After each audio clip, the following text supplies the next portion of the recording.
All right, welcome back to Content Snacks. So this week we have been talking all about execution. How do we go from theory to actually putting pen to paper, generating leads for our business through content? If you missed Monday and Tuesday's episode about outbound lead generation as well as pipeline development, listen to those first and then come back here. Today we're going to talk about inbound leads, how to attract them, what types of things you need to be talking about in order to make them come and find you. Let's get into it.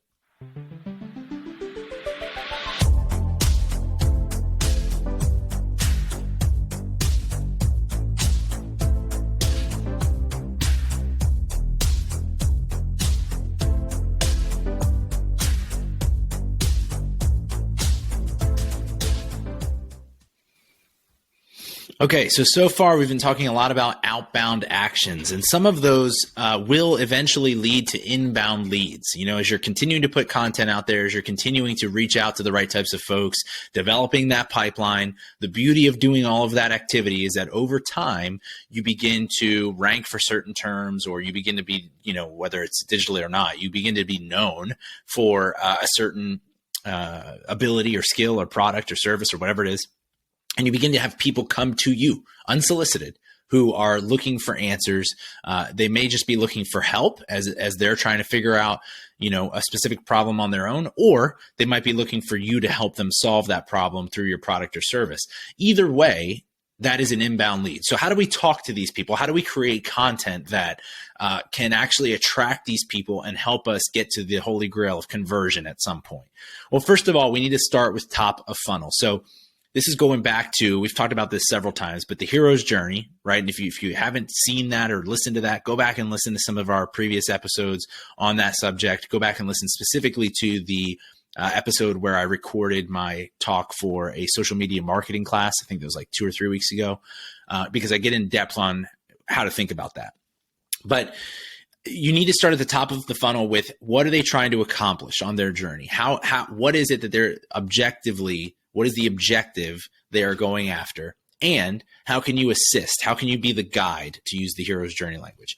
This answer to this question is the basis for the long form pillar content piece that you need to create, or the long form content series. Okay.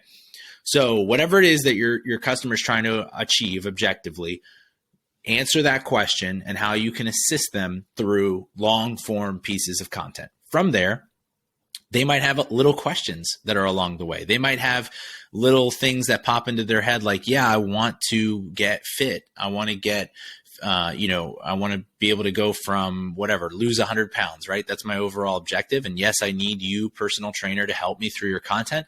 But, along the way, I'm been losing weight. It's been going well, but, I'm just unsure about how much the daily fluctuation of the scale matters. Is that something I should be paying attention to? Is that something I should even be doing? Should I be weighing myself daily? If I should, what scale should I be using? Okay. These are little questions that matter along their journey for weight loss. And you need to use those questions to develop your ancillary pieces from the long form pillar content that you developed. Okay. So let's just use an example. You develop a YouTube series in which you are recording yourself, going through your day, either training or maybe going through a weight loss journey yourself. Jordan Syatt is a personal trainer who's done this several times and done it very effectively. And then during it, you talk about at some point the importance of, or not importance, I don't know, I'm not a personal trainer, of weighing yourself daily, right? You need to clip that part and make that the ancillary content that you push out to answer that specific question. You might even make an FAQ page in your site or on your landing page and insert that little piece of content as part of the answer, so that people can start to get a feel for what the answers are to their specific questions. And then you have to think about, what obstacles are they facing? Okay. So this is the same thing as the questions, but these might need to be things that you manually send to people who are struggling with a specific issue. And then as you send them and as you have that conversation, you can develop that into a longer piece of content that, again, you put on your site to answer specific questions. But this could be, again, using the personal training example. Hey, I'm struggling and I'm wondering if I'm eating too much fruit, right? I'm eating a lot of fruit. I got off of candy. I got off of chips or whatever, but now I'm eating a lot of fruit. I think that's what's preventing me from losing weight. Well, as a personal trainer, you might develop a quick answer that you can send directly to that person and tell them whatever the answer is. That's crazy. You eat fruit or don't eat fruit, whatever.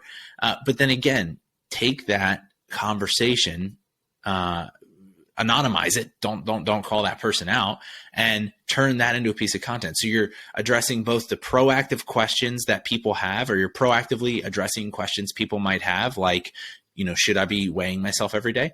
And you are reactively taking the questions that people are giving you in real time and using those to develop more ancillary pieces of content. So as you're doing this, remember, all along, you're doing that long form content development. Now we're talking about proactive, reactive. There's a lot of moving parts here, but as you are doing this, keep in mind, you always need to give them the chance to buy. Okay. The biggest leak that we see in marketing funnels isn't some like missing code snippet, or they forgot to put the Facebook pixel in, or some other technical error. It's the lack of, for lack of a better word, balls from marketers to just ask for the sale. If you don't ask your customer for a sale after all of the work that you've put in to your content process and to this pipeline you've developed, you're actually doing your customer a disservice, because you're not making the value that you have available to them. And eventually you'll lose their interest, because they're going to get bored with the surface level solutions you're offering. And that's fair. And they're going to want something deeper. They're going to want something more. And they're going to go and find a solution that speaks to their actual problems and who actually delivers the value that they need. So you are doing a disservice to your customer if you are not consistently asking for the sale. And this is precarious a little bit. You don't want to be those people who is constantly having pop-ups come up, buy, obviously. Probably most of you don't struggle with that. What most of you will probably struggle with is having the gumption to actually ask for the sale when it's time to do that. We're going to talk more about that tomorrow and conversion specifically. But for today, remember, as you're developing your content, continue to do the proactive long form pillar pieces that speak to the objective, and then pull out the proactive and the reactive ancillary pieces that you can be addressing specific questions with. Hope this helps. We will see you mañana.